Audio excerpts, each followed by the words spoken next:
বাংলাদেশের বাইরে পৃথিবীর বিভিন্ন প্রান্তে যেখান থেকে চ্যানেলেই দেখছেন আপনাদের সকলকে সাদর আমন্ত্রণ তৃতীয় মাত্রা দেখবার জন্য। সাম্প্রতিক নানা বিষয় নিয়ে আলোচনার জন্য আমার সঙ্গে স্টুডিওতে রয়েছেন আমার বায় বসা আছেন বাংলাদেশ জাতীয়তাবাদী দল বিএনপি চেয়ারম্যানের উপদেষ্টা হাবিবুর রহমান হাবিব, এবং আমার ডানে রয়েছেন বিএম শামসুল হক জুয়েল, তিনি শাহ মখদুম ম্যানেজমেন্ট ইউনিভার্সিটির প্রতিষ্ঠাতা এবং চেয়ারম্যান, এবং একই সঙ্গে সিঙ্গাপুর বাংলাদেশ সোসাইটির সাবেক সাধারণ সম্পাদক। স্বাগত আপনাদের দুটিকে তৃতীয় মাত্রায়। আমরা লক্ষ্য করছি যে দেশে নানা ধরনের, সরকারটা নতুন কিন্তু সংকট নানা রকমের, একদিকে রাজনৈতিক সংকট, একদিকে অর্থনৈতিক সংকট, তার সঙ্গে যুক্ত হয়ে আছে জ্বালানির সংকট, এবং গত কয়েকদিন ধরে দেশের নিরাপত্তা হুমকির মুখে এক ধরনের নিরাপত্তা সংকটের আলোচনাও শুরু হয়েছে। তো মিস্টার হাবিব, আপনার কাছে শুনতে চাই, সরকারের মাত্র 2 মাসের খানিকটা বেশি সময়, এর মধ্যে এত সংকট সরকার কিভাবে মোকাবেলা করছে বা করবে, বা তার প্রায়োরিটি কোনটা, সেটা আপনার কাছ থেকে বুঝতে চাই। আপনাকে ধন্যবাদ। আপনার মাধ্যমে চ্যানেল সম্মত দর্শক শ্রোতার দিকে সশ্রদ্ধ সালাম, বিজ্ঞ আলোচক বিএম শামসুল হককে শুভেচ্ছা। আসলে এটা দুর্ভাগ্য বলবো না, বৈশ্বিক ঘটনা। এক দুর্ঘটনা করে শুধু বাংলাদেশের জন্য ঘটতো তা তো না। সরকারের বয়স দিন 10 দিন, সেদিন আপনার ইরান আক্রান্ত হলো। ইরান আক্রান্ত হওয়ার কারণেই সারা পৃথিবী এখন একরকম অস্থিরতার দিকে চলে গেছে। আর বাংলাদেশ এই সরকার তো একটা ঘটনার মধ্য দিয়ে 10 দিনের সরকার, তো একবারেই এসে নানা ধরনের সমস্যার সম্মুখীন হতে হয়েছে তাদেরকে, যেটা সরকারের সৃষ্ট না, বাংলাদেশের ভিতর থেকে সৃষ্টি এটা হয়নি, এটা হয়েছে বৈশ্বিক রাজনীতির কারণে। এই জন্য আপনার সরকারের সামনে যে সমস্যাগুলো এসেছে, এই সমস্যা আজকে যদি বিএনপি ক্ষমতা না থেকে অন্য কেউ থাকতো, তারাও কিন্তু এই বিপদেই পড়তো। বরঞ্চ এই সরকার প্রথম দিকে অনেকখানি নিয়ন্ত্রণ করতে পেরেছিল, যদিও তেলের লাইন কমাতে পারেনি। সেখানেও আমাদের কিছু মানসিকতার কারণ আছে, সে কথা আমি পরে হয়তো বলবো। তাছাড়া এখন নতুন নতুন আবার এই যে 2-3 দিন ধরে আপনার বিভিন্নভাবে যে এই যে জঙ্গিবাদের যে একটা তকমা বা জঙ্গিবাদের যে একটা ঘটনা সামনে আসতেছে, আজকে একটা ইউটিউব চ্যানেল দেখতেছিলাম আর কি, যে 25,000 এই সমস্ত সশস্ত্র বাহিনীর বিভিন্ন পর্যায়ের সদস্য, 2 লক্ষ মানুষ জমায়েত করে একটা নতুন একটা এই সৃষ্টি করবে ঢাকা শহরকে অচল করে দেওয়ার অবস্থা। নানান ধরনের ঘটনায় এখানে ষড়যন্ত্র এখানে সামনে চলে আসতেছে। আমার মনে হয় যে এসব ষড়যন্ত্রগুলো কোনো কিছুই কাজে আসবে না অথবা আসতো না যদি কিনা এই তেল সংকটটা না হতো। তেলের কারণে হঠাৎ করে সব জিনিসের দাম বেড়ে গেছে। তেলের দাম, বিশেষ করে ডিজেলের দাম বাড়ার সঙ্গে সঙ্গে সব কিছু উল্টোপাল্টা হয়ে যায়। 15% ডিজেলের দাম বেড়েছে, কিন্তু জিনিসপত্রের দাম বেড়েছে কিন্তু তার অনেক বেশি, কোথাও কোথাও 30% 40% বেড়ে গেছে। এবং ডিজেলের এই লাইন লম্বা হওয়ার কারণে কৃষকরা যদি এখান থেকে কোনো কারণেই যদি বঞ্চিত হয়ে যায় বা সময় মতো তার ফসলে পানি দিতে না পারে, সবজি আবাদ করতে না পারে, সেদিক দিয়ে একটা মারাত্মক অবস্থার সম্মুখীন হতে হবে। পাশাপাশি পরিবহন ক্ষেত্রে নৈরাজ্য দেখা দিয়েছে, বিশেষ করে ভাড়ার ক্ষেত্রে। আমি যেটা দেখলাম, একটা ভাড়া ধরেন আমার ঈশ্বরদী থেকে সিটাং একটা ভাড়া 30,000 টাকা হয়ে থাকে, এখন সেটা হওয়ার কথা হয়তো 35, সেখানে হয়ে গেছে কিন্তু 45। কেন? ওই তেলের দাম যেটুকু বাড়লো, তার সাথে ওই তেল নিতে গিয়ে যে 5-7 ঘন্টা তাদের থাকতে হয়, অনেক সময় একদিনও কেটে যায়। এই কারণে তাদের সময়টা একটা দিন নষ্ট হয়ে যায়, যেখানে তারা বলে বসে যে কেন আমার তো অনেক সময় তেল নিতে লাগে। আমি যেমন গত পরশু দিনের আগের দিন গাড়ির ড্রাইভার ছিল না, আমি সিএনজিতে আসছিলাম একটা প্রোগ্রামে গুলশানে। প্রোগ্রাম শেষে যাওয়ার সময় ওখান থেকে একটা সিএনজিতে উঠলাম, উঠে পরে একটা পাঠাওতে গেলাম। জিজ্ঞাসা করলাম অমুক জায়গায় যাবেন, সেগুনবাগিতে যাবো। কত? এত ভালো। কেন? তো তেলের দাম বাড়ছে। আর তেলের দাম তো 20 টাকা বাড়ছে, কয় টাকার তেল বললো অতিরিক্ত তেল? এটা তো আপনি হিসাব করবেন না। আবার তেল নিতে 2-3 ঘন্টা, 3-4 ঘন্টা, 5 ঘন্টা সময় লাগে। এই যে অবস্থা, মানে সুযোগের সদ্ব্যবহার সবাই করে, এগুলো সদ্ব্যবহার না অসদ্ব্যবহার, সব কিছু মিলিয়ে সরকারকে সামাল দিতে হচ্ছে। পাশাপাশি যে আমাদের যে বিরোধী দল, একটা ঘটনা কালকে ঘটেছে, কালকে তো যে এই যে তেলের এই ব্যাপার না, জ্বালানি সংকট নিয়ে, মানে এটা আবার এই ইতিহাসে একটা বিরল ঘটনা, বাংলাদেশের ঘটনা, যে 2/3 মেজরিটি পাওয়ার পর সমান সংখ্যক সদস্য সংসদীয় কমিটি যেটা করেছে আর কি।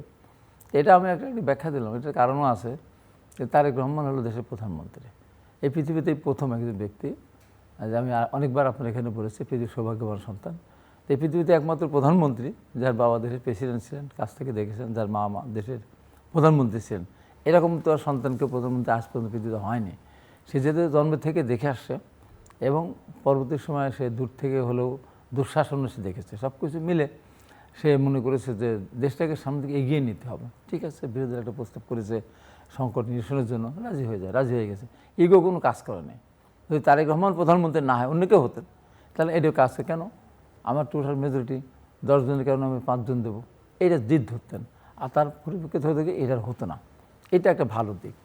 এখন বলবো যে এই সমস্ত জিনিসগুলি নিয়ে সামনের দিকে আরও কিছু বিষয় আছে, যেমন ধরেন এই যে জুলাই সনদ নিয়ে, এই সমস্ত নিয়ে অনেক ক্ষেত্রে বিরোধী দল কিন্তু খুব কঠোর অবস্থায় যাচ্ছে। তারা ইতিমধ্যে কর্মসূচি দিয়েছিল, এখন কর্মসূচি কি এখন মনে হয় আপাতত স্থগিত করেছে। তো এই সমস্ত জিনিসগুলো না হয় সামনের দিকে আমাদের একটা জিনিস বুঝতে হবে যে এই জুলাই বিপ্লবের সাথে জড়িত ছিল, শেষ করি এরা যদি এই জিরাজিদের মধ্য দিয়ে যদি বেশি দূর এগোতে চায়, লাভের কিছুই হবে না। এমন একটা অবস্থা হতে পারে আর একটা অপশক্তি সামনের দিকে এসে এই দুই শক্তি যারা এখন সরকারি দল বিরোধী দল কিন্তু একবারে অন্ধকারের তলানিতে তারা কিন্তু নিবেদিত হয়ে যেতে পারে যদি তারা জিয়াদি করতে থাকে। আমি আশা করব জিয়াদি না করে দেশটাকে আমরা সামনে এগিয়ে নেওয়ার জন্য আমরা সমঝোতার মাধ্যমে দেশটাকে এগিয়ে নিই। ধন্যবাদ। শামসুল হক, রাজনীতি, অর্থনীতি, জ্বালানি সূত্র ধরে বিদ্যুৎ, দ্রব্যমূল্য এবং সেই সঙ্গে নিরাপত্তা। জি জুলুর ভাই, thank you so much for having me, and Habib ভাই থ্যাংক ইউ সো মাচ যে উই আর ডিসকাসিং টুগেদার।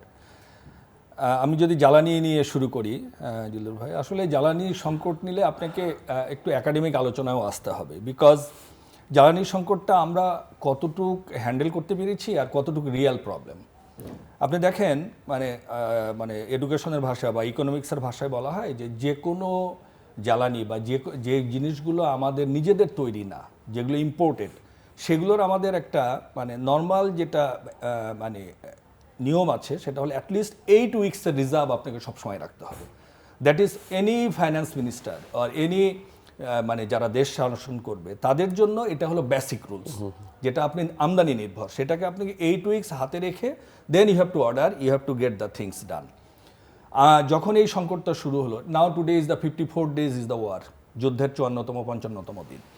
তা আমরা যখন ইনিশিয়ালি যুদ্ধ শুরু হলো, within 12 days time, if I am not wrong, আমাদের মিনিস্টার সাহেব বললেন যে no, we have enough reserve and আমরা another 4 ship is on the way to us, তার মানে আমাদের অলরেডি অর্ডার দেওয়া আছে। আপনি দেখেন, এবং জ্বালানির কোনো সংকট নাই। আমি যদি এই কথাটাকে বেসিক ধরি, বেস পয়েন্ট ধরি, তাহলে কি দাঁড়াবে? আমাদের 8 উইকস রিজার্ভ আছে as well as on the way 4 sheep.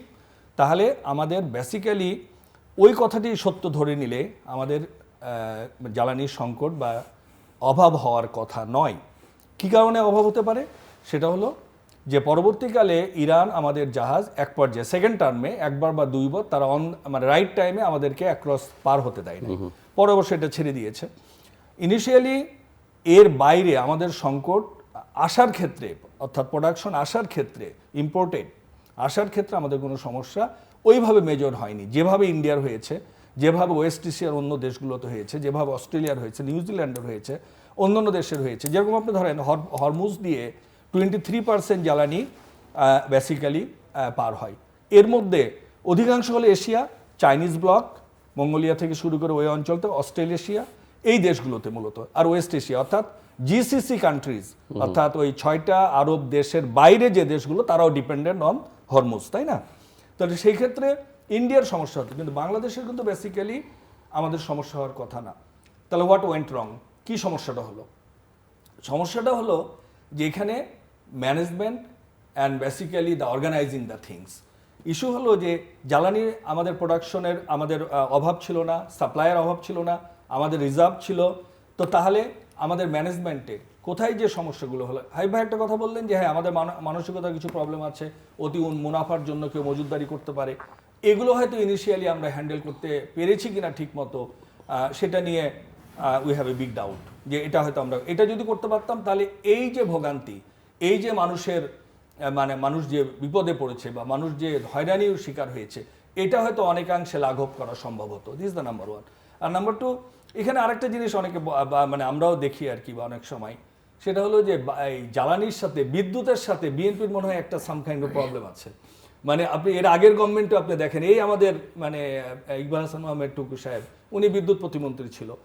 That time ওই সময়কালে বিএনপি সরকারের সবচেয়ে ডিজাস্টার বিদ্যুৎ নিয়ে কথা হয়েছে, হ্যাঁ, এবং বিদ্যুৎ রিলেটেড ইস্যুগুলোই পলিটিক্যালি ব্যবহার করা হয়েছিল তখন অপোজিশনে। এইবার ক্ষমতায় আসতে না আসতেই, দায়িত্ব নেওয়ার সাথে সাথে এই বিদ্যুতের আবার এই জ্বালানির এই জিনিসগুলো শেখ হাসিনার আমলে বা আওয়ামী লীগের আমলে রেন্টালের নামে বলেন, কুইক রেন্টালের নামে বলেন, হোয়াট এভার ইট ইজ, যে বিদ্যুতের কথা বলা হয়েছিল, as long as which is very reality, আপনাকে সত্য অস্বীকার করে লাভ নাই। মানুষ তো বিদ্যুৎ নিয়ে ইভেন এখন যে সমস্যায়, এরকম কোনো সমস্যা তো বিগত 10-12 বছর পাইনি অনেস্টলি, বা মানুষ তো there in a safe zone honestly. হ্যাঁ, হয়তো লোডশেডিং হয়েছে মোর অর লেস, কিন্তু not that much of disaster. এখন আপনি দেখেন হাবিব ভাইয়ের ঈশ্বরদীতে বা আটঘরিয়াতে বা আমাদের রাজশাহীতে আপনি দেখেন কত ঘন্টা বিদ্যুৎ থাকছে। সারা বাংলাদেশের অবস্থা কি? ঢাকাতে হয়তো ওই রকম ডিজাস্টার হয়নি। কাজে জ্বালানি ইস্যু, যে ইস্যুগুলো মানুষকে প্রতিনিয়ত ভোগাচ্ছে, যে ইস্যুগুলোতে উৎপাদন ব্যাহত হচ্ছে, যে ইস্যুগুলো নিয়ে অর্থনৈতিক কর্মকাণ্ড হুমকির সম্মুখীন হচ্ছে, যে ইস্যুগুলো নিয়ে মানুষের যোগাযোগ ব্যবস্থা মানে বিড়ম্বনার শিকার হচ্ছে, যে মানুষগুলো এটার উপর নির্ভর করে তার জীবন এবং জীবিকা নির্বাহ করে, তাদের যে প্রবলেমগুলো হচ্ছে, এইটা একটা গভর্নমেন্টের ফার্স্ট প্রায়োরিটি। এবং সেই জায়গাগুলোতে বিএনপি বা এই government initially from the day one মানে দায়িত্ব নেওয়ার পরপরই হোঁচট খাচ্ছে। আই এম শিওর যে এই জিনিসগুলোতে ভালোভাবে হ্যান্ডেল করার জন্য আমাদেরকে এইটা যাতে আর না বাড়ে, মানুষের ভোগান্তি বা অন্যান্য ক্ষেত্রে। আমার যেহেতু সাপ্লাইয়ের প্রবলেম নাই, তাহলে আমাকে এটা অ্যাড্রেস করতে হবে প্রপারলি, ভেরি প্রফেশনালি। এই জায়গায় একটু ঘাটতি ছিল বলে অনেক মনে হয়। আর এর বাইরে জঙ্গির ব্যাপারে যে কথাটা নতুনভাবে আসছে সিকিউরিটির, আসলে দেখেন, that was the Awami term, that was the actually ওই গভর্নমেন্টের একটা ট্র্যাম্প কার্ড ছিল। Always whenever they feel something problem, যে ট্যাকেল করতে পারছে না, অ্যাড্রেস করতে পারছে না, তখন জনগণের দৃষ্টি অন্যদিকে সরানোর জন্য তখন এই জঙ্গি ইস্যুটাকে সামনে আনা হতো। এবং এনে এই ইস্যুটাকে এমনভাবে তৈরি করা হয়েছিল যে যাতে মানুষের বিশ্বাসযোগ্যতা এক পর্যায়ে এমন হলো যে এই ইস্যুটাকে আর কেউ বিশ্বাস করছে না। আমি বলছি না it is going to happen again, but আমাদেরকে এই ইস্যুগুলোতে প্রপারলি যদি কোনো রিয়েল ইস্যু থেকে, আপনি কি বলতে চাইছেন যে আওয়ামী লীগ এটাকে যেভাবে কার্ড হিসেবে ব্যবহার করেছে, এই সরকারও সেটা করতে চাইছে? না, আই ডোন্ট থিংক সো। কিন্তু আমার মনে হচ্ছে যে যেহেতু মানুষের মাঝে পারসেপশন আছে, সেটা রিয়েল আছে কিনা, এক্স্যাক্টলি জিলুর ভাই, যেহেতু মানুষের মাঝে পারসেপশন আছে, বিগত আওয়ামী লীগ সরকারের this was the main trump card in order to mobilise the people, in order to মানে convince the people in such a way যে না, অনেকে মনে করেন যে ইন্টারন্যাশনাল অডিয়েন্সকে আসলে কনভিন্স করার মতো এই ইস্যুটা। তো কাজে ওনারা এটাকে ব্যবহার করেছে। আমার বক্তব্য হচ্ছে যে আমাদেরকে we have to be very careful to handle the issue. যদি রিয়েল হয়, পিপলস যেন এটাকে আবার রং মেসেজ হিসেবে না নেয় যে না এটা ইজ আওয়ামী স্টাইলে আবার জাতিকে মোবিলাইজ করার বা অন্য একই ধারা কিনা। তো এই জিনিসগুলো আমাদের খেয়াল করতে হবে। আর যদি রিয়েল ইস্যু হয়, we have to be very much transparent to convey the message very right direction to our nation in such a way যে হ্যাঁ this is the real fact. তখন মানুষ এটাকে অ্যাড্রেস করবে, বিশ্বাস করবে এবং কনফিডেন্স নেবে। আপনি যেটা বললেন বিএনপির সাথে এটা একটা যোগসূত্র, বিএনপি ক্ষমতায় আসলে বিদ্যুৎ বিভ্রাট। আপনার কি মনে আছে 2003 এটা কিন্তু বিদ্যুৎ বিভ্রাট বলেছেন উনি, এবং এই যে না আমি আসি ওই বিএনপির সঙ্গে রিলেট করারই তো বলছেন। আমি আরেকটা ইস্যু রিলেট করে দিচ্ছি। উনি যদিও জঙ্গি ইস্যুটাকে বলেছেন যে আওয়ামী লীগের সময় আওয়ামী লীগ এটাকে ব্যবহার করতো, আওয়ামী লীগ ব্যবহার করেছে, কিন্তু বিএনপি যখন ক্ষমতায় তখন কিন্তু জঙ্গি আক্রমণ প্রচুর হয়েছে বাংলাদেশে। আপনি মানে বেশ কয়টা একই সঙ্গে একই দিনে 500টি স্থানে বোমা, ছায়ানট, উদিচি সহ অনেকগুলো ঘটনা ঘটেছে 21 আগস্ট সহ। না, ধন্যবাদ আপনার ধরিয়ে দেওয়ার জন্য। সেটি হলো এই যে আপনার 2004-05 সালে দেখেন একবার তেলের ক্রাইসিস $145 উঠে গেছিল, $145। তারপরে কিন্তু বিএনপি তেলের দাম বাড়ায় নাকি, তখনও 60 টাকা 65 টাকা ছিল ডিজেল অক্টেন আর কি অক্টেনের পেট্রোল এবং ডিজেলের। তারপর যখন $26 আসলো বিগত সরকার আমলে, তখনও দাম কিন্তু কমায় নাই, ওই দামই ছিল। তারপর যেই $100 গেল তখন দাম বাড়িয়ে একবারে যে 115 কি 100 করলো, যেটা যে মাঝখানে আওয়ামী লীগের সময় একবার করলো না, দাম বাড়ালো। তখন তো এই দাম আমি তখন যোগ বিয়োগ করে 1 ব্যারেল সমান 159 লিটার। তো সেটা হিসাব করে আমরা যারা হিসাব করে দেখলাম যে তখনও 80-85 টাকার বেশি পড়ে না যদি সরকার ট্যাক্স ভ্যাট না নেয়। এখন আমাদের টাকার মান কমে গেছে, তখন টাকা ছিল 80-85 টাকা, এখন টাকা হয়ে গেছে 125 টাকা, $1 সমান। তার সেই কারণে তো আপনার টাকার এখানে ভ্যালু কমে গেছে বলে দামটা এখন বেড়ে গেছে। তারপরেও সরকার চেষ্টা করেছে প্রথমের দিকে আমি এই কথাটা আমার মনে এইভাবে আসেনি, তবে আমি কালকে একটা আলোচনা থেকে আমি একটু বুঝলাম যে প্রথমেই সারা বিশ্বে তেলের দাম বাড়িয়েছে। পাকিস্তানে আমাদের ডবল, নেপাল, শ্রীলঙ্কা, ভারতও আমাদের চেয়ে বেশি। মার্কিন যুক্তরাষ্ট্র ছিল $2.19 পার গ্যালন, এখন হচ্ছে 4.29 4.39 পর্যন্ত, মানে আমাদের ডবল বেড়েছে সব দেশে। পাকিস্তানে, বাংলা, পৃথিবীর কোনো দেশ নেই ইউরোপ থেকে শুরু করে ডবল বাড়িয়েছে। কিন্তু সরকার কেবল ক্ষমতা এসেছে বলেই তারা মানুষকে কষ্ট দিতে চায়নি বলে তার দামটা না বাড়ানোর কারণে দামটা প্রথমে তো বাড়িয়ে দিত, তাহলে কিন্তু এই লাইনও হতো না, এই যে মানুষ জমা করার প্রবণতা থাকতো না, এই আপনার এত বড় বড় লাইন আমরা দেখতাম না। আমি দেখি ঢাকা শহরে যে ডিজেলের গাড়িতে লাইন হতে পারে, পেট্রোল অকটেনের যে গাড়ির লাইন, এত লাইন হবে কেন? 95% গাড়ি আপনার ঢাকা শহর যেগুলো চলে প্রাইভেট গাড়ি, 95% গাড়িতে কিন্তু গ্যাসেও চলে, তেল অকটেনও চলে। তাহলে এত লাইন থাকবে কেন? আমার একটা ছোট্ট গাড়ি আছে, একেবারেই ছোটো, তো ওর আমি ড্রাইভারকে জিজ্ঞাসা করলাম যে তুমি তেল কেন করতে হবে দোকানে? কেন? স্যার লাইনে এতক্ষণ 7-8 ঘন্টা সময় লাগে। তো ওরা কোথার থেকে নিয়ে আসে? ওরা লাইন থেকে নিয়ে আসে দোকানদার কাছে বিক্রি করে, 120 টাকা কিনে 200 টাকার বিক্রি করে, এরা আবার 250 টাকার কিনে বা 220 টাকার কিনে, কোনো 300 টাকার বিক্রি করে। এই দামটা প্রথমে কারণ ছিল কি যে দাম বাড়বে এই আশঙ্কা ছিল, এই আশঙ্কা থেকে জমানো শুরু করছে। আমি একটা সত্য কথা আজকে বলেই ফেলি, আমার কথা আমি বলি। আমি যখন ওর বাড়ি থেকে আসলাম, আমাকে গাড়ি চালানোর জন্য দিয়েছিল একজন ভদ্রলোক। তো আমি যখন আসি তখন আমার গাড়ি যে চালে বললো যে ঢাকা শহরে গিয়ে তো আপনার তো চলতে হয়, অনেক লাইন টাইন থাকতে হয়, তো আমরা তেল একটু নিয়ে যাই। একটা তেল নিয়ে আসছিলাম। চিন্তা করেন, আমার গাড়ির চালক সেও কিছু তেল নিয়ে আসছিল। আমার ওদের সুবিধা আছে ওখানে একটু, যেখানে আমি নেতা একটু সুবিধা তো দেয়, ওই জন্য কিছু জারিখানে কিছু তেল নিয়ে আসছিলাম। তো আজকে গাড়িটা যখন আমি দিয়ে দিলাম, তেলটা সবাই আমি দিয়ে দিলাম। আমার রাখার উদ্দেশ্য ছিল অসৎ উদ্দেশ্য না, যে কোনো মুহূর্তে এলাকায় একটা অঘটন ঘটলে, দুর্ঘটনা ঘটলে, একজন মারা গেলে আমাকে যেতে হয়, চলে যেতে হয়। কিন্তু রাস্তায় গিয়ে যেমন 4-5 ঘন্টা 5-6 ঘন্টা আমি রাস্তায় তেল ফুরায় যায়, আমার তেল নেই, তখন নিতে যায়, তাহলে আমার ওই প্রোগ্রাম ধরতে পারবো না।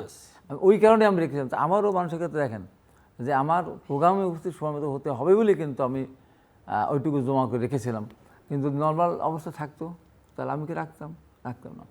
এমন কোনো মোটরসাইকেলওয়ালা নেই, এমন কোনো গাড়িওয়ালা নেই যে একজন বাদে তাদের বাসায় 10 লিটার 20 লিটার তেল নাই, প্রত্যেক দেখেন।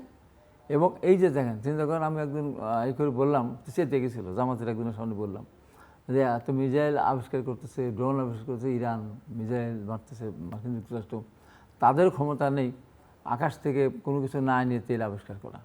আমাদের বাংলাদেশে ঘরে ঘরে অক্টেন চাষ হচ্ছে, বোতলে পেট্রোল চাষ হচ্ছে, এমনকি পুকুরের মধ্যে ড্রামকে ড্রাম ডিজেলের চাষ হচ্ছে। এবং এসব করতেছেন আপনারা, আর খেপে গেছে। আমার হ্যাঁ, আপনারাই তো করেন, আমরা জমা করুন। আমাদের বিএনপি একটা সতর্ক আছে এই বিষয়ে, যে তেলের ক্রাইসিস সৃষ্টি করে আমরা দলকে বা সরকারকে আমরা বিপদে ফেলতে চাই না। যতগুলি ধরা পড়েছে পাবনা থেকে শুরু করে সব কিন্তু জামাত, প্রত্যেকটা জামাত। এবং এখানে আওয়ামী লীগের কিছু সংশ্লিষ্ট আছে, তাদের কাছে টাকা আছে, তারা কিছু জমা করতেছে। আর অসৎ ব্যবসায়ী যারা আছে তারা ওই যে জমা করতেছিল ভবিষ্যতের জন্য। এখন যে দাম বেড়ে গেছে, এখন যদি সরকার ঘোষণা দেয় দাম যাই বাড়ুক না, ইন্টারনেট আমরা বাড়াবো না, তার লাইন কমে যাবে। কিন্তু এখনও জমা করতেছে 140 কাজ যদি 160 টাকা হয়ে যায়, 20 টাকা বাড়বে। আসলে আমাদের মেন্টালিটি অভাব, আমাদের মানসিক দৈন্যতা আমাদের বেশি কাজ করে এখানে, যে কারণে আমরা এদিকে আবার ধরেন বিরোধী দল এখন না এই সংসদীয় কমিটিতে আসছে, আগে একটা ছিল, তাদের ভিতরে একটা প্ল্যান ছিল। সেই প্ল্যানটা কি, তেলকে নিয়ে সরকার বিঘাতে ফেলবো। জুলাই আন্দোলন, জুলাই সনদ, এগুলি হলো একটা বিষয় নিয়ে তেল কিনে ক্রাইসিসের মধ্যে ফেলে দেবে সরকারকে। দেখ, সেখানে কালকে একটা সংসদীয় কমিটি হয়েছে। এক্ষেত্রে এখন যদি বিপদ ঘটে তো সবারই ঘটবে, শুধু বিএনপির ঘটবে না, বিরোধী দল সবাই ঘটবে। আমরা চাই না এখন বিপদ আসুক। এখন যে জিনিসটা আমি বলে শেষ করতে চাই সেটা হলো যে বিএনপি এই যে ম্যানেজমেন্টের কথা যেটা বলতেছেন, এই ম্যানেজমেন্টের ক্ষেত্রে আপনাকে আমি একেবারেই টোটালি উড়িয়ে দেবো না। আমি আজকে দেখলাম টেলিভিশনে বলতেছে যে কথাটা আপনার এখানে বলে গেছিলাম, সে কথাটা যে যতগুলি পেট্রোল পাম্প, তেল পাম্প যতগুলো আছে, আপনার ডিজেল হোক আর পেট্রোল হোক, যাই হোক, এক সময় দিতে হবে, একই সময়ে সমস্ত পাম্পগুলি তেল দেবে। তাহলে এক জায়গা থেকে নিয়ে আরেক জায়গায় যেতে পারবে না, নিয়েই আবার আরেক জায়গায় যাবে। এখানে দিলে বিকাল থেকে, ওখান থেকে সকাল থেকে, এই নিয়ে সারা থেকে পরে সকালে তার এক জায়গায় নেয়। আজকে দেখলাম টেলিভিশন বলতেছে যে একই সময় নিতে হবে। আমার এই শুরুতে আমি বলছি যে এক সময় তোমরা দিতে পারো, 4-5টা পাম্প আছে, এক সময় দিবে, তাহলে দেখবে লাইনের রাখা থাকবে না। এই এত কতগুলি ম্যানেজমেন্টের কতগুলি ব্যাপার, এইগুলি যদি খেয়াল করে। আরেকটা জিনিস বলে শেষ করতেছে, সেটা হলো যে সরকার যেভাবেই হোক ডিজেলের দাম যেটা বাড়িয়েছে, এইটা না বাড়ালে সরকার অনেকখানি স্বস্তির সাথে থাকতে পারতো। 5,000 কোটি টাকা যদি এখানে ভর্তুকি দিতে হতো সরকারকে, মিনিমাম 1 লক্ষ কোটি টাকা সেখানে সেভ হতো। এই যে মানুষের পকেট থেকে কিন্তু আপনি যখন বাইরের থেকে টাকা ধার করতে যান, IMF এর কাছে যান, ওয়ার্ল্ড ব্যাংকের কাছে ওই যান, জায়গায় তারা তো তো এত ভর্তুকি দিয়ে এত ভর্তুকি দেবে না, এই জায়গায় তো সমস্যা। তো এই জন্য আমি প্রথমেই তো বলেছি যে বিএনপি সরকার ক্ষমতা থাকলেও আজকে যে অবস্থা, অন্যরা আসলেও সেই একই অবস্থা হতো। সেইগুলো আমি যেহেতু আপনি জুলাই চার্টারের কথা উল্লেখ করলেন, হয়তো একটু পরে যেতাম, কিন্তু এই জুলাই চার্টার, গণভোট, এই সংস্কার ইস্যু নিয়ে মানুষের মধ্যে এক ধরনের, অনেকের মধ্যে সংশয়। বিরোধী দল তো এটা আলোচনায় রাখছেই, নাগরিক সমাজের মধ্যেও বা সাধারণভাবে নাগরিকদের মধ্যে একটা অবিশ্বাস দানা বাঁধতে শুরু করেছে যে বিএনপিকে সরে যাবে কিনা। যে কারণে হয়তো প্রধানমন্ত্রীকে প্রায় প্রতিনিয়তই, উনি তো এমনিতেই খুব কম কথা বলেন এবং এইসব বিষয় নিয়ে খুব কথা বলেন, কিন্তু এখন উনি প্রায় প্রতিদিনই জোরের সঙ্গে বলছেন যে আমরা অক্ষরে অক্ষরে এটা রক্ষা করব। কিন্তু এই পরিস্থিতিটা কেন তৈরি হলো, বা শেষ পর্যন্ত কমিটমেন্টটা বিএনপি রক্ষা করবে কিনা? না, বিএনপি তো প্রধানমন্ত্রীর পক্ষ থেকে পরিষ্কার করে বলা হয়েছে যে আমরা অক্ষর অক্ষরে পালন করব। সেখানে অবিশ্বাসের কোনো কারণ, আর অবিশ্বাস করে লাভ নেই, আর না করিতেও লাভ নেই। আমরা দেখলাম তো, চোখের সামনে দেখলাম যে বিরোধী দলকে ইলেকশনে যেতে দেয়নি, মিটিং করতে দেয়নি, সমস্তকে দলীয়করণ করে, লাস্টকে থাকতে পেরেছে। যে বিএনপি এখন যে কমিটমেন্ট দিয়েছে, বা বিএনপি তো আমরা না ভোটে হাঁ ভোট দিয়েছে না, বিভিন্ন দল না ভোট দেওয়া, না ভোটের সংখ্যা কি আরও বেশি হতো না বিএনপির যে মানুষগুলো? আর বিএনপিকে যারা ভোট দিয়েছে, না ভোট দিতে বললেও তারা ভোট দিত, হাঁ ভোট দিতে তাও তারা ভোট দিয়েছে। তো বিএনপি আন্তরিক না হলে তো ওই সময় একটা খেলা খেলে দিত, ভোটটা না ভোটে দিও, ভোটটা ধানের শেষে ওখানে যে না ভোটে। আমি নিজেও তো হাঁ ভোট দিয়েছি। এই জন্য বিএনপি বাস্তবায়ন করলেও বিএনপি কোনো লস নেই। এই কারণে একটা জিনিস মনে রাখতে হবে, জনগণ যদি আপনার পক্ষে না থাকে, কেউ আপনার পক্ষে থেকে লাভ নেই। ছিল তো সেনাবাহিনী, বিজেপি, বিএমএ ছিল, ছিল আপনার কৃষিবিদ্যা অ্যাসোসিয়েশন ছিল, এফবিসি ছিল, সব ছিল না। থাকার পরে কী হলো? থাকতে পারলো? কেউ রক্ষা করতে পারলো? কেউ পারবে না। তো আমার নেতা বা বর্তমান প্রধানমন্ত্রীকে আমাদের একটাই পরামর্শ, বা আমাদের কথা একটাই থাকবে, যে জনগণ যেন অশান্তির ভিতরে না যায়, দ্রব্য উদ্যোগতে জর্জরিত না হয়। এই জন্য আমরা সব বন্ধ করে দেন, যত আপনার লাক্সারিয়াস আইটেম সব বন্ধ করে দেন। এই যে আপনার টাই পরছেন, শার্ট, বিদেশি কাপড় সব বন্ধ করে দেন আপাতত, ক্রাইসিস না যাওয়া পর্যন্ত। সব ফলমূল বাদ দিয়ে দেন। সামনে আম লিচু আছে, খাবেন। বৃষ্টি হয়ে গেল, লিচু ভালো হবে, আমও ভালো হবে, ঝরে যাচ্ছিল। তো এখন এগুলো সব বন্ধ করে দেন, না খাওয়ার দরকার নেই। আপনি কমলা, আপেল বিদেশ থেকে আনার দরকার নেই, আঙ্গুর দরকার নেই, চকলেট আনার দরকার নেই, পাউরুটি আনার দরকার নেই, পরোটা আনার দরকার নেই, কোনটা দরকার নেই। আপনার ডিজেলের ব্যাপারটা, অকটেন পেট্রোল আমাদের দেশ থেকে অনেকখানি, আমাদের এখানে প্রায় এখানে অনেকখানি হয় আমাদের বাই প্রোডাক্ট। এটা ডিজেলটা ঠিক রাখতে পারেন, পেটে ভাত থাকলে পারে আপনার জনগণকে, আপনার যতই আপনার জুলাই আন্দোলনের সময় ডাকতেন, জনগণ যেত না। ক্ষুধার্ত মানুষকে যে কোনো মবে অংশগ্রহণ করানো যায়। তো এখন মানুষ যেন ক্ষুধার্ত না হয়, মানুষ যেন অশান্তির ভিতরে না পড়ে, সেই জন্য যা যা করা দরকার সরকার সেই কাজ করতে হবে। জুলাই সনদ বাস্তবায়ন অবশ্যই আমরা চাই, আমরা করবো, কিন্তু আমাদের লসটা কি? জনগণ আমার পক্ষে তো কোনোটাই লস না। আমার তো এমন না যে আগামী দিনে আমরা রাষ্ট্রীয় ক্ষমতা থেকে নির্বাচন করব। আমাদের তো ঘোষণা আছে, ক্ষমতা হস্তান্তর করে নিরপেক্ষ তত্ত্বাবধায়ক সরকারের হাতে আমরা ক্ষমতা দিয়ে নির্বাচন করব। তখন জনগণ যদি আমাদের প্রশ্ন করে যে আপনারা তো জুলাই সনদ বাস্তবায়ন করতে চেয়েছিলেন, আপনারা তো সে বাস্তবায়ন করেননি, আপনারা আমাদের সাথে কথা রাখেননি, তাহলে আমরা সে প্রশ্নের সম্মুখীন হলে জনগণকে আমাদের পক্ষে থাকবে। যেমন জামাত ইসলাম এবার থেকে সে পার হয়ে জুলাই সনদ বলেন, সবচেয়ে এই করেছে জামাত। তারা তো বলেছিল 5% নারী সংসদ সদস্য মনোনয়ন দিবে। বিএনপি 5% দিতে পারেনি, জামাত তো একেবারেই দেয়নি, একেবারে টোটালি তারা দেয়নি। টোটালি জুলাই সনদের সাথে তার বিশ্বাসঘাতকতা করেছে, বা জুলাই সনদকে অপমান করেছে। তো সেই জন্য বলি যে আপনার সনদ বাস্তবায়ন করেন, যাই বলেন না কেন, যদি মানুষকে যদি আপনি সুশাসন দিতে না পারেন। আওয়ামী লীগ কী বলেছিল, আর কোনো দিন বাংলাদেশে অনির্বাচিত কেউ দেশ পরিচালনা করতে পারবে না, বলা ছিল না? কি বিগত সরকার নির্বাচিত ছিল? এই জন্য পরিস্থিতিকে আপনি নিয়ন্ত্রণ রাখবেন। জুয়েল জি, না হাবিব যেটা বললো ইজ দ্য গুড জেস্টার যে জুলাই সনদ নিয়ে বা গণভোট নিয়ে যে ইস্যুগুলো এখন রাজনৈতিক অঙ্গনে সবচেয়ে বেশি আলোচিত ছিল অ্যাপার্ট ফ্রম ইলেকট্রিসিটি অ্যান্ড জ্বালানি অল দোজ থিংস, আসলে এই জিনিসটা এইভাবে এই পর্যায়ে আসলো কেন জেলদুর ভাই? এটা তো মানে ওই যে আমি ইনিশিয়ালি যেটা বলছিলাম যে the way they handle the electricity and then others জ্বালানি সংকট, এখানেও মনে হয় একটু মিসম্যানেজমেন্ট হয়ে গেছে কিনা। I am not very sure, you know much more better than me, but issue হলো যে আপনি গণভোট প্রপোজ বাই বিএনপি সালাউদ্দিন সাহেব, উনি যখন সংস্কার কমিশনে আলোচনা করছিলেন এবং তখন yes there is a few issue যেখানে বিএনপি নোট অফ ডিসেন্ট দিয়েছিল, তো ওই নোট অফ ডিসেন্টগুলো নিয়ে তারা they can have a more discussion in the parliament এবং এটা নিয়ে কথা বলতে পারতো। কিন্তু অ্যাপার্ট ফ্রম দ্যাট হোল ইস্যুটাকে জুলাই সনদের গণভোটের যে রায়ের যে ইস্যুগুলোকে তারা টোটালি ওভারলুক করে উইদিন 30 days টাইমের মধ্যে যেভাবে পাশ করানো দরকার ছিল দে হ্যাভ ডান ইট। এইটা এইভাবে করার কারণেই তো there is the big doubt within the political arena, যেহেতু অবস্থাটা তৈরি হয়েছে। কেননা ওখানে সমস্ত দল মানে এন্ডোর্স করেছে, সিগনেচারি ছিল যে তারা whoever go to the power they will endorse and they will execute the July charter. That was the commitment by the everybody and all the organization, political organization. তাহলে সেই ক্ষেত্রে যখন বিএনপি ক্ষমতায় চলে আসলো বা বিএনপি দায়িত্ব গ্রহণ করলো, তো তাদের যে ইস্যুগুলোতে তাদের নোট অফ ডিসেন্ট ছিল সেই ইস্যুগুলো আপাতত স্থগিত রেখে রিমেইনিং ইস্যুগুলো তারা তো they can do it automatically, খুব ভালোভাবেই সবাইকে নিয়ে করতে পারতো, কিন্তু এখানে তো সেটা হয়নি অনেস্টলি।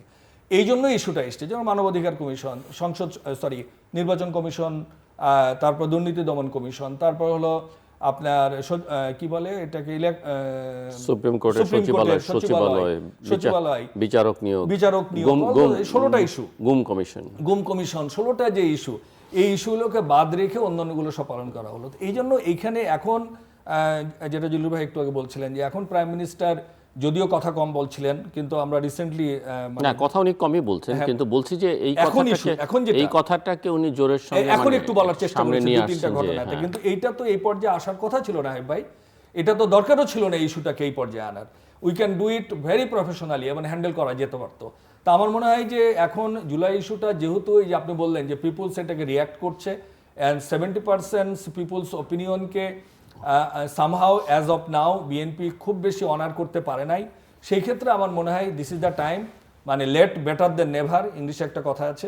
কাজে এটাকে কিভাবে রিগেইন করা যায়, কিভাবে রিকনসিলিয়েশন করে এটাকে জুলাই চার্টারটাকে as much as you can কিভাবে এটাকে বাস্তবায়নের পথে আনা যায় পলিটিক্যাল একটা কনসাসনেসের মাধ্যমে সবাইকে নিয়ে, আমার মনে এটা করা দরকার। Because the way you said যে নোবডি ওয়ান্ট যে ওই 17 বছরের দুঃসহ অবস্থা যেন আবার না আসে, ওই ফ্যাসিস্টদের মতো আচরণ যত আবার মানুষকে দেখতে না হয়, আবার যেন গুম খুনের রাজনীতি না আসে, স্বাধীনভাবে যেন বিচারালয় কাজ করতে পারে, বিচারক নিয়োগের ক্ষেত্রে যেন দলীয় বিবেচনা কাজ না করে, দুর্নীতি দমন কমিশন যদি properly professionally they can work মানে রাইট ওয়ে, এই জিনিসগুলো তো আপনাকে না হলে একটা পূর্ণ গণতান্ত্রিক ব্যবস্থা কিভাবে তৈরি হবে?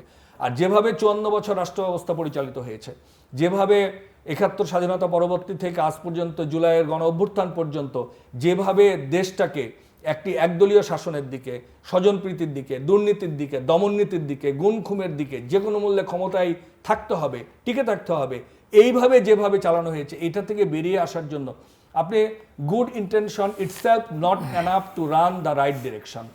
Apart from good intention, you have to maintain and develop the institution in such a way যাতে নতুন করে কেউ ফ্যাসিস্ট হয়ে উঠতে না পারে। এই জিনিসগুলো যদি আপনি মেক শিওর না করেন, আপনি বলছেন যে না তারা প্রধানমন্ত্রী করবেন না, এগুলো বিএনপি করবে না, হুইচ ইজ নট এনাফ। এই যে আপনি দেখেন আওয়ামী লীগের 96-এর যে আওয়ামী লীগ, সেই আওয়ামী লীগ আর পরবর্তীকালে 2009 সালের Awami League was not the same. কেননা ইনিশিয়ালি তারা কেন এই পর্যায়ে আসলো? Because they have been politicized everything and all the institution in such a way in order to keep themselves in a power. তো এই জিনিসগুলো আমার মনে হয় ভাই আপনারা যারা দলের উপদেষ্টা, যাদের উপদেশ দেওয়ার অবস্থান আছে এবং অ্যাজ এ অ্যাডভাইজার আপনি চেয়ারপারসনের উপদেষ্টা, তার মানে you have a right to advise and proper way. I am sure যে আপনাদের এই জিনিসগুলো বিকজ ফ্রম দ্য গ্রাউন্ড আপনি একেবারে গণমানুষের নেতা, আপনি ছাত্র রাজনীতির মহুরুহ, আপনি সেন্ট্রাল প্রেসিডেন্ট ছিলেন, আপনি ছাত্র রাজনীতি বোঝেন, আপনার এলাকায় আপনি জনপ্রিয়। তো you have a right to talk, you have to মানে actually convey the message in such a way. তা আমার মনে হয় দিলু ভাই যে এই জিনিসটা আমাদেরকে এইভাবেই অ্যাড্রেস করা দরকার বা এখনো করা উচিত স্বাভাবিক। as soon as possible। দুইটা ব্যাপারে আমি কথা বলি। একটা হলো দুর্নীতি দমন কমিশনের ব্যাপারটা, এটা বিএনপি করেছে, কিন্তু এটা মাঝখানে এই যে ইন্টারিম গভর্নমেন্ট এটা কী করেছিল জানেন তো, যে আপনার বিরুদ্ধে দুর্নীতির মামলা হবে, আপনি যদি টাকা দিয়ে দেন তারপর ছাড় দিতে হবে।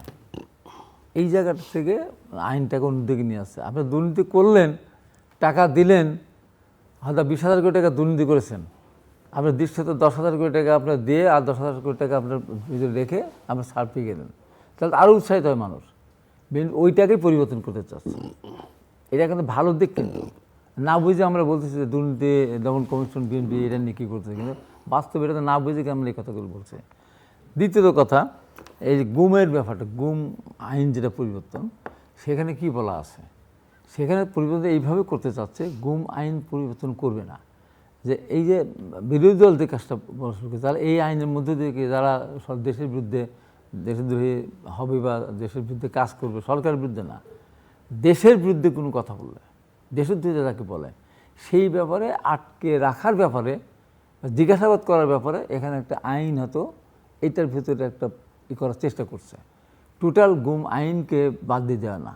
গুমের শিক্ষা তো বিএনপি বেশি হয়েছে, বিএনপি বেশি হয়েছে না, এখন ইলিয়াস আলী ফিরে আসনে, এখনও সৌদি আলম ফিরে আসনে, আমরা সেই আইন কেন বলবৎ রাখবো? যেমন ধরেন 1974 সালে আওয়ামী লীগ যে বিশেষ আইন করেছিল, ক্ষমতা বেশ ক্ষমতা আইন, সেই বেশ ক্ষমতা আইনে আওয়ামী লীগ কিন্তু 75 আগস্টে সবচেয়ে বেশি তারা কিন্তু ওটা নির্যাতিত হয়েছে। বিশেষ ক্ষমতা যারাই ক্ষমতা রয়েছে, বারবার ক্ষমতা রয়েছে, ওরা 54 ধারা কোনো পরিবর্তন করে নাই। এই যে কত জিনিস আছে, আমি মনে করি যে আমাদের চেয়ারম্যান, দলের চেয়ারম্যান, প্রধানমন্ত্রী, সে যে যাই বলুক না কেন, তার নিজস্ব কিন্তু চিন্তাভাবনার ভিতরে আছে, সেটা নিয়ে এমন কোনো কাজ উনি করবেন না যেটা নিয়ে জনরোষের সম্মুখীন হতে হয়। কিন্তু এখন অহেতুক কিছু, অহেতুক, যেমন ধরেন এর ব্যাপারটা আপনি বলে আইসিটি আইনের যে মামলাগুলি হয় আর কি, আচ্ছা এটা কোনো ভাষা হলো? তারেক রহমানকে নিয়ে যে ধরনের আপনার লেখে আর যে ধরনের ফটোকার্ড বানায়, এআই দিয়ে বানায়, এটাকে দেখা যায়, এটাকে মানা যায়, এটাকে সহ্য করা যায়? একটা সরকার প্রধান, তাকে আপনি এত অসম্মান করবেন, এই জায়গায় নিয়ে যাবেন, তাহলে কি আপনি কী করবেন না? যেমন সৌদা তো নাম হয়েছে বরিশালে, কী নাম, ওর ইতিহাসটা দেখেন, প্রতিদিন পোস্ট দিত, তারপরে আরেকদিন ওর নামকে গ্রেপ্তার করলো, মাঝখানে রিমান্ডে নিল তাকে নিয়ে, প্রত্যেক দিন উঠেই, সকাল থেকে উঠেই সে এমন অবাস্তব কথাবার্তা বলে, সরকারের বিরুদ্ধে, দলের বিরুদ্ধে পার্সোনাল অ্যাটাক করে। এইগুলি আমি স্বাধীনতা পেয়েছি বলে কি আমি চাইছি তাই বলবো? আমার বিরুদ্ধে এমন বলে। আমরা একটা জিনিস দেখেন, বিএনপি কিন্তু আগে কারোর বিরুদ্ধে বলতে চায় না। আপনি দেখেছেন তো আপনার এই যে ঢাকা শহর সোহাগ হত্যায় কেন্দ্র করে এই যে ইসাক সরকার, এনসিপিতে গেল না, এনসিপি ইসাক সরকার দেখে আঙুল তুলেছিল, ইসাক সরকার এই নেতৃত্বে এটা হয়েছে।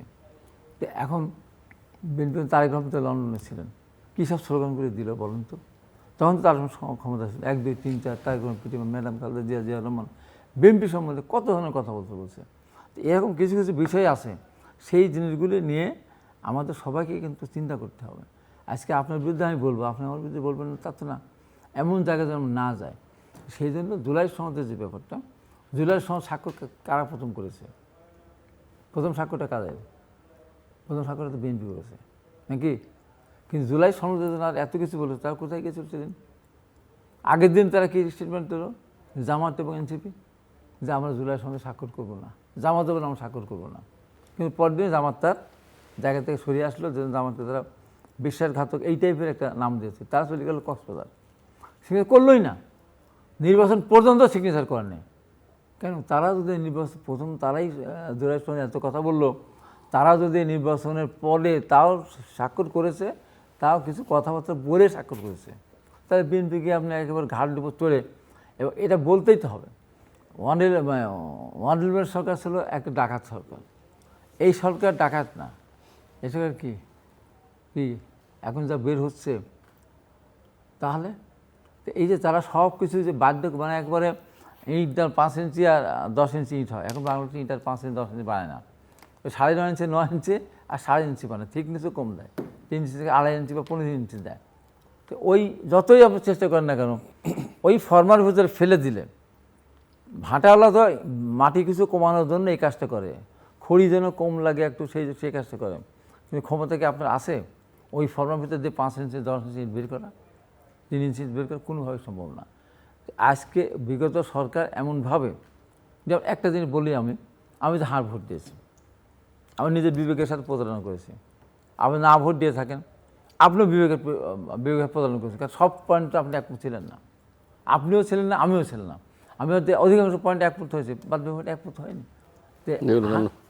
নোট অফ ডিসেন্ট দেওয়া আছে, নোট অফ ডিসেন্ট দেওয়া আছে। তারপরে এমনি তো এই 4 পয়েন্ট 44 পয়েন্টে থেকে 4 পয়েন্ট 4 পয়েন্টকে আপনি একমত, কিন্তু জাতিকে বাধ্য করা হয়েছে।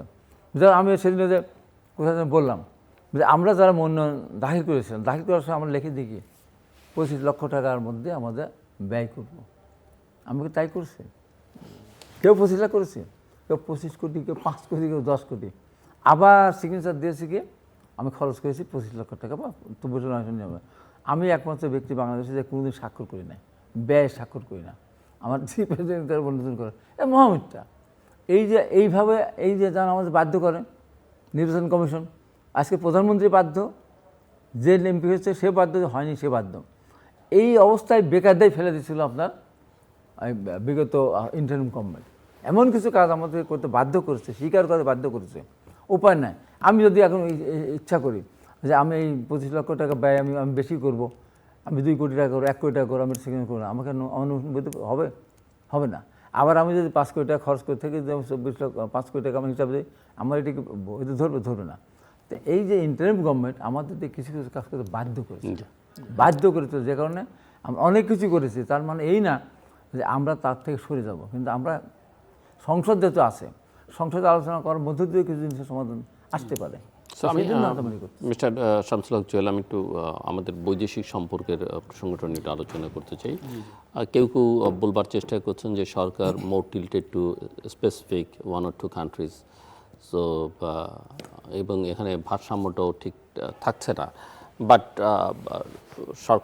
সরকার প্রধান বা বিএনপির নির্বাচনী ম্যানিফেস্টোতে যেটা বলা হচ্ছে যে সবার আগে বাংলাদেশ এবং বাংলাদেশের স্বার্থটাই সবার আগে দেখবেন, এবং যে কোনো চুক্তিতে প্রত্যেকটা দেশই চাইবে, এটা প্রধানমন্ত্রী হবার আগে তারেক রহমান একটা সাক্ষাৎকারে বলেছেন যে অন্য পক্ষ তার স্বার্থ দেখবে, আমরা আমাদের স্বার্থ দেখব, এবং এর মধ্যে থেকে যতখানি কাছাকাছি আসা যায় দুই পক্ষে যে কোনো চুক্তির ক্ষেত্রে। সো আপনার মধ্যে কোনো ধরনের কনফিউশন, কোনো সাজেশনস আছে কি না? জি, থ্যাংক ইউ এগেন।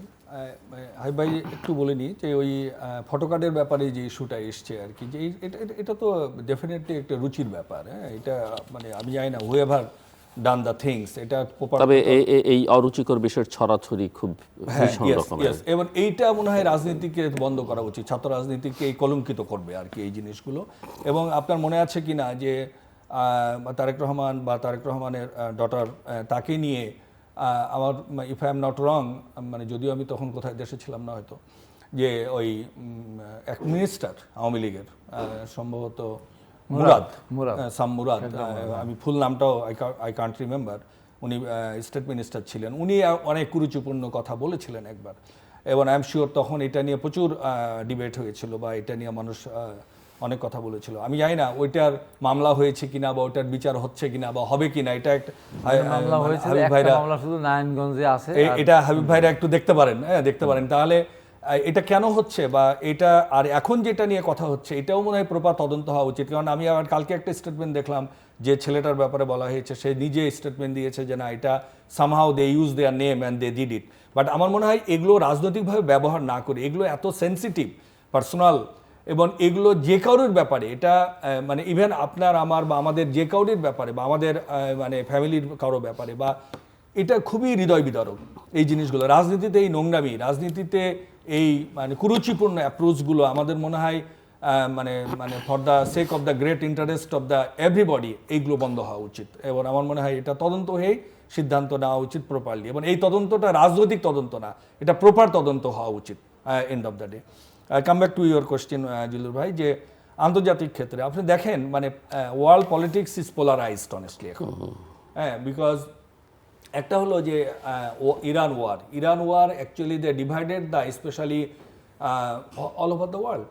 আপনি দেখেন 233 মানে নেশন ইন মানে গোটা ওয়ার্ল্ডে এখন, এর মধ্যে যদি আপনি দেখেন যে ইউরোপ, আমেরিকা, ন্যাটো, তারা যে প্যাকটা ছিল, দিস ইজ দ্য টাইম, এই প্রথম ইরান ওয়ারে আমরা দেখতে পাচ্ছি যে এই প্যাকটার প্যাক থাকছে না, বিকজ ডোনাল্ড ট্রাম্প লিডারশিপ মানে ন্যাটো জোট and specially the Europe, they are not acknowledging. এবং ইরান ওয়ারে not only Greece, not only Sweden, not only Hungary বা মানে আদার কান্ট্রি, গোটা Europe refuse to support America or Israel against the Iran. তো that is the initial মেরুকরণ ওয়ার্ল্ডে। এরপরে আপনি দেখেন যে ইরান প্রথম দিকে যেভাবে মনে হয়েছিল, the first day of the war, যেভাবে Ayatollah Khamenei and as well as school children 165 তাদেরকে হত্যার মধ্য দিয়ে ইসরায়েল এবং আমেরিকার যৌথ আক্রমণ যেভাবে একটা পোলারাইজডের দিকে যাচ্ছিল, যে উইদিন ভেরি শর্ট টাইম ইরানে একটা রাজনৈতিক পরিবর্তন করে একটা পুতুল সরকারকে ক্ষমতায় বসানোর যে আমেরিকা ইসরায়েলের যে পরিকল্পনা, সেই পরিকল্পনাতে আগাচ্ছিল তারা, কিন্তু unfortunately they fail to do that. এটার পিছনে কারণও হলো যে দেখেন ইসরায়েলের পরে ইহুদি কমিউনিটি ইরানে সবচেয়ে বেশি। এই জন্য ইসরায়েলের একটা গোপন প্ল্যান ছিল যে এখানে হয়তো, যদিও এটা ছিল যে ইরানের একটা population against the Islamic revolution বা এদের গভর্নমেন্টের বিরুদ্ধে একটা অবস্থান ছিল, কিন্তু যখন যুদ্ধ শুরু হলো তখন কিন্তু তারা সবাই এক হয়ে গেল for the sake of the great interest, ইরানিরা, এবং তারা সবাই মিলে এটাকে প্রতিহত করার ঘোষণা দিল, মানে এই ঐক্যটা তৈরি হয়ে গেল। যখন স্লোলি অ্যান্ড শিওরলি ক্লিয়ার হয়ে গেল যে ইরান ইজ মুভিং ফরওয়ার্ড এবং তারা চোখে চোখ রেখে কথা বলছে, তারা হরমুজকে কন্ট্রোল করলো এবং অর্থনৈতিকভাবে গোটা ওয়ার্ল্ডে একটা বিপর্যয় তৈরি করলো, তখন দেখা গেল এই ক্ষেত্রে China and Russia they will come to the মানে সাপোর্ট ইরান। এখানে আমেরিকা এগেইন তারা একটা মানে উইদিন 30 ডেজের যুদ্ধে বা এখন পর্যন্ত যদিও যুদ্ধবিরতি আছে, তো তারা এখানে মেরুকরণটা এমন, এখন আমেরিকার economy is not in that মানে সিচুয়েশন যে can survive is the long war, unfortunately এটা পারবে না। এবং আমার মূল বিষয় হচ্ছে যে বাংলাদেশের সম্পর্কের ইস্যুটা, বাংলাদেশে যদি আপনি আমি শেষ করতে বাংলাদেশে যদি চেষ্টা করেন, বাংলাদেশে অ্যাকচুয়ালি আমাদের এখানে যারাই ক্ষমতায় আসুক বা যারাই দায়িত্বে আসুক, তাদের সাথে কি আমাদের মূল প্রবলেমটা হলো ইন্ডিয়ার সাথে, ভারতের সাথে, আমাদের মূল প্রবলেমটা হলো ভারত আমেরিকা, আমাদের মূল প্রবলেম হলো চায়না, মানে প্রবলেম মানে আমাদের পলিটিক্যাল সিনারিওটা। এখন যে কোনো গভর্নমেন্টকে সার্ভাইভ করতে হলে আপনি ভারতের সাথে, আমাদের পিপুলস অ্যান্টি ইন্ডিয়ান এখনকার যে অবস্থা, majority of the people anti Indian, and government যদি প্রো ইন্ডিয়ান অ্যাপ্রোচ নিয়ে মানে মানে রান করে, তাহলে সেক্ষেত্রে আনপপুলার হবে। আবার অ্যাট দ্য সেম টাইম যদি বিশ্ব প্রেক্ষাপটের প্রেক্ষিতে নেবার সুলভ অ্যাপ্রোচ নিয়ে যেভাবে প্রাইম মিনিস্টার বলেছিলেন যে আমরা আমাদের স্বার্থ দেখব, ইন্ডিয়া ইন্ডিয়ার স্বার্থ দেখবে বা অন্য দেশ অন্য স্বার্থ দেখবে, yes we have to have a neck two neck relationship, আমাদেরকে ওইভাবেই আগাতে হবে যে না, যেভাবে নেপাল, যেভাবে শ্রীলঙ্কা বা যেভাবে মালদ্বীপ তো আমাদের মানে একটা টাইনি মানে স্টেট, তারা যেভাবে চোখে চোখ রেখে ইন্ডিয়ার সাথে রিলেশনশিপ মেনটেন করে, নেপাল যেভাবে মেনটেন করে বা নেপালের এখনকার গভর্নমেন্ট যেভাবে আরও স্ট্রংলি মেনটেন করছে, আমরা যদি আমাদের স্বার্থ ঠিক রেখে ইন্ডিয়ার সাথে সেইভাবে মানে ডিল করতে পারি, আই এম শিওর যে এই গভর্নমেন্ট আনপপুলার হওয়ার কোনো কারণ নেই। বাট ইন্ডিয়াও এখান থেকে আমাদের অ্যাডভান্টেজ দেওয়ার কোনো সুযোগ নেই। But China also another role, চায়নাও কিন্তু আমাদের সাথে রিলেশনশিপের ক্ষেত্রে তার অর্থনৈতিক স্বার্থটাই প্রাধান্য দিবে। এক্ষেত্রেও আমাদেরকে we have to be more careful, হ্যাঁ, যে আমাদের কোন জায়গায় ইন্ডিয়াকে ব্যালেন্স করার জন্য আমাদের China can be the good friend, মানে ডাইরেক্টলি আমেরিকা ডাইরেক্টলি আমাদের সাথে না, কিন্তু ডোন্ট ফরগেট যে আমাদের গার্মেন্টস কিন্তু 87% বিক্রি হয় আমেরিকাতে। তো কাজেই আমাদের অর্থনীতিকে ঠিক রাখার জন্য আপনি আমেরিকার সাথে আমাদের অর্থনৈতিক সম্পর্ক ঠিক রাখার জন্য, রাজনৈতিক সম্পর্ক ঠিক রাখার জন্য, আমাদের অর্থনীতির জন্যই গার্মেন্টসের সাথে আমাদের আমেরিকার সাথে সম্পর্ক রাখতে হবে। তো এই ইস্যুগুলো তো আমাদেরকে ওভারঅল ডিসকাশনের মাধ্যমেই আমাদের পলিসি নির্ধারণ করতে হবে। না, আমাদের তো বলাই আছে, আমাদের স্বার্থ দেখব, তারপর অন্যের সাথে দেখব। আমরা বিগত সরকারের যে ভূমিকাটা ছিল, ইন্ডিয়া যা বলবে তাই, সূর্য পশ্চিম দিকে উঠেছে এটাই ঠিক, দক্ষিণ দিকে উঠেছে এটাই ঠিক। আন্তর্জাতিক পলিসির ব্যাপারে ভোটাভুটি যখন কোনো বিষয় আসতো, ইন্ডিয়ার স্বার্থে যেখানে ভোট দেওয়ার দরকার, বাংলাদেশের স্বার্থ সেখানে যদি বিকিয়ে দেওয়া লাগতো তাও দিত। বিএনপি ওই কাজটা করবে না। এখন নীতি নির্ধারণের ক্ষেত্রে বলেন, আপনার সম্পর্ক বজায় রাখার ক্ষেত্রে বলেন, এখন ধরেন বিএনপির উপায়টা কোন জায়গাটা নিয়ে গেছে দেখেন। যেদিন নির্বাচন তার মাত্র 3 দিন আগে বিগত সরকার প্রধান ডক্টর ইউনূস সাহেবের নেতৃত্বে মার্কিন যুক্তরাষ্ট্রের সাথে যে চুক্তিটা করেছে, এই চুক্তি আপনার কী চুক্তি? এই চুক্তির কারণে একটা দেশ কি সঠিকভাবে দাঁড়িয়ে থাকতে পারে? আমি আগামীকাল যাবো পাবনা, পরশুদিন আপনার পাবনা সেই বহুল আলোচিত পারমাণবিক বিদ্যুৎ কেন্দ্রে প্রথম ইউনিট উদ্বোধন হবে 1200 মেগাওয়াট।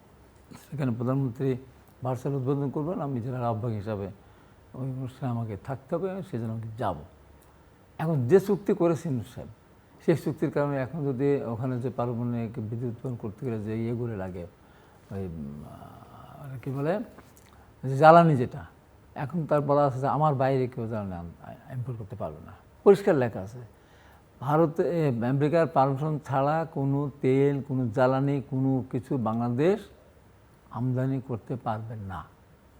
এখন যদি আপনি দিতে এমনি হলো রোসাটনের বিরুদ্ধে দেওয়া আছে, রোসাটনের বিরুদ্ধে মার্কিন যুক্তরাষ্ট্রের নিষেধাজ্ঞা দেওয়া আছে, যে বারগুলি যেগুলি জ্বালানি, যে বারগুলি যেটা ইউরেনিয়ামের যে এইগুলি, হ্যাঁ বার যেটা, তো এখন কোথায় আমরা যাব?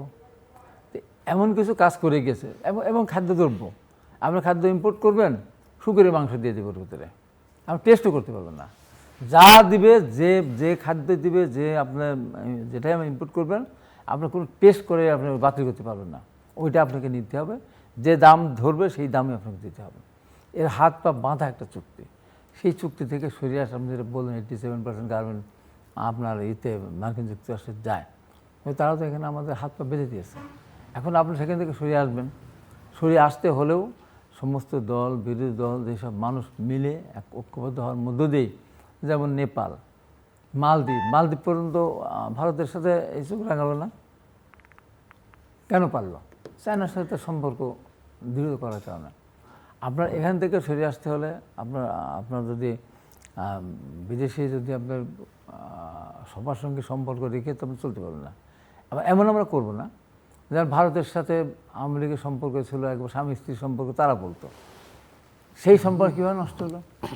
কেন নষ্ট হলো? প্রধানমন্ত্রী গেলেন চীনে গিয়ে কী বললেন, যে আমি আপনাকে গভীর সমুদ্র বন্দর করতে দেব, বলে আর চুক্তি করে আসলো।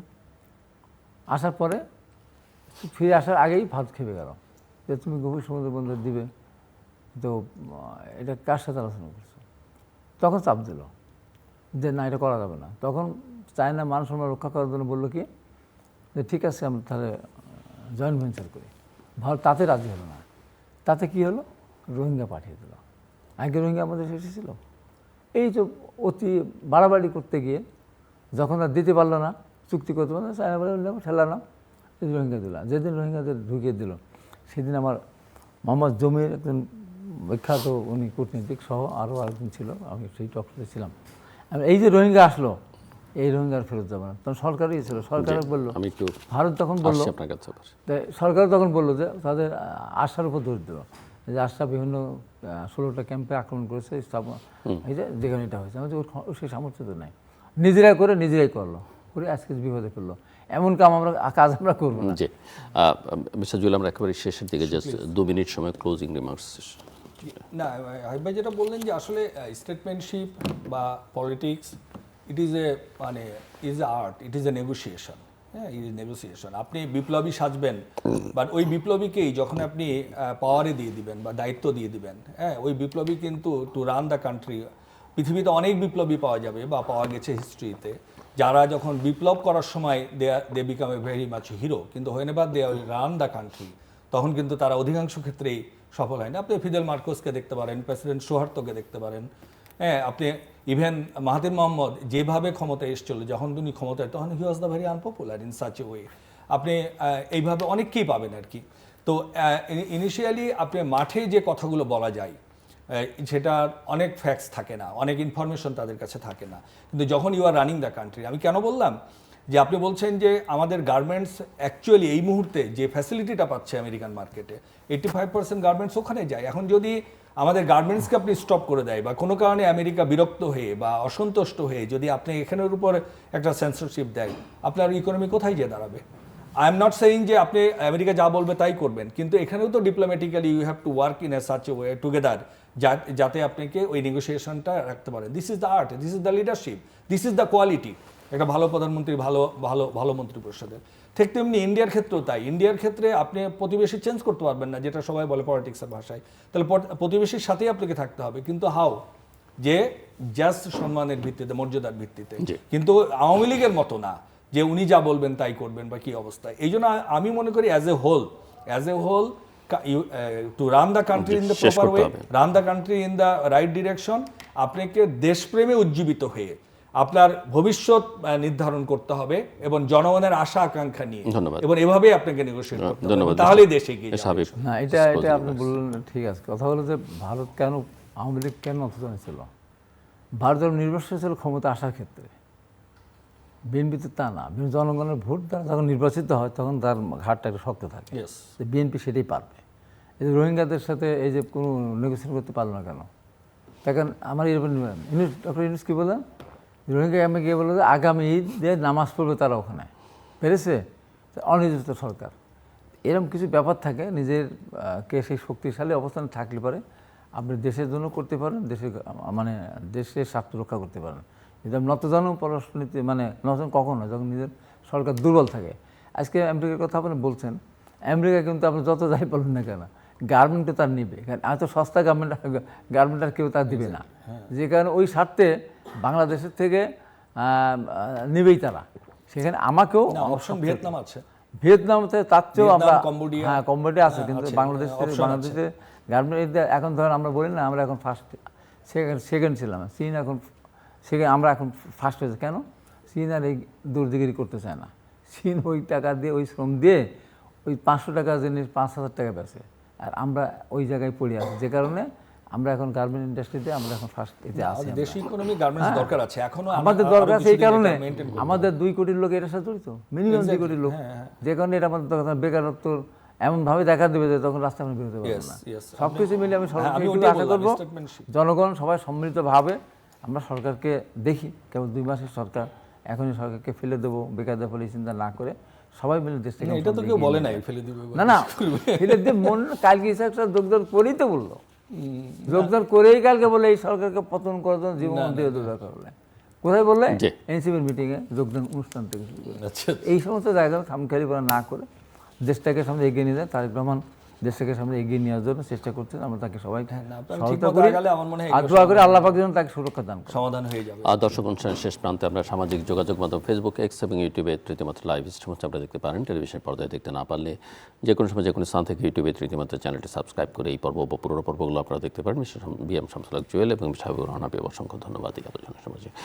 দর্শক, আমরা নানাবিধ সংকট নিয়ে আলোচনা করেছি এবং এটা ঠিক দুর্ভাগ্য, এই সংকটের দায় এই সরকারের না। তারা মাত্র ক্ষমতায় এসছে বহুদিন পরে, নানা নিপীড়ন নির্যাতনের অভিজ্ঞতার মধ্য দিয়ে, আসলে ত্যক্ত অভিজ্ঞতার মধ্য দিয়ে ক্ষমতায় এসছে এবং এর মধ্যেই একটা যুদ্ধাবস্থা, বৈশ্বিক যুদ্ধাবস্থা, সেটার একটা প্রভাব পড়েছে সব মিলিয়ে। এবং আজকে যে নিরাপত্তা সংকট, বিগত অন্তর্বর্তীকালীন সরকার আইন শৃঙ্খলা পরিস্থিতি উন্নয়নের দিকে তেমন কোনো মনোযোগ দিনই, সেটাও এখন যে কারণে এই নিরাপত্তা সংকটও গভীর হচ্ছে। এবং অনেকেই বলেন যে আসলে এই উগ্র বা জঙ্গি গোষ্ঠীর যে আশ্রয় প্রশ্রয়, সেটা আসলে বিগত সরকারের সময় এরকম একটা অনুকূল পরিবেশ তাদের জন্য তৈরি করে দেওয়া হয়েছিল। রাজনৈতিক ইস্যুগুলো সরকার প্রধান বলছেন যে তারা সমাধান করবেন, কিন্তু অনেকেই আস্থা রাখতে পারছে না। কিছু কিছু কারণ যেটা আমরা অতিথি খানিকটা তুলে ধরেছেন। অর্থনীতি একটা চরম বিপর্যয়ের মধ্যে আছে, জ্বালানি সংকট, তার সঙ্গে সংশ্লিষ্ট বিদ্যুৎ, দ্রব্যমূল্যের ঊর্ধ্বগতি, সব মিলিয়ে পরিস্থিতিটা মোটেই অনুকূল নয়। এবং সরকারকেই আসলে এই সমস্যার সমাধান করতে হবে, কিন্তু একটা 2 মাসের সরকারের সমালোচনাও বা তাকে নামিয়ে দিতে হবে, তার বিরুদ্ধে রাস্তায় একটা অস্থিতিশীল পরিবেশ তৈরি করতে হবে, সেটাও আমাদের কাম্য নয়। কিন্তু একই সঙ্গে সরকারকে মাথায় রাখতে হবে যে দিন শেষে মানুষ আসলে তার সমস্যার সমাধান চায় এবং সেটা সরকারের কাছেই চাইবে। এবং দেশের নানা ধরনের যে প্রতিষ্ঠান আছে তারা সরকারকে নজরদারির মধ্যে রাখবে, সবসময় চ্যালেঞ্জ করতে থাকবে, প্রশ্ন করতে থাকবে। কারণ প্রশ্ন করার সঙ্গে গণতন্ত্রের একটা নিবিড় সম্পর্ক রয়েছে। এই প্রশ্ন করাটাকে ভিন্নভাবে না নিয়ে বরং মানুষ যে প্রশ্ন তুলছে, সমালোচনা করছে, সেগুলোকে বিবেচনার মধ্য নিয়ে আসলে সমাধানগুলো করবার চেষ্টাটা করতে হবে সরকারকে।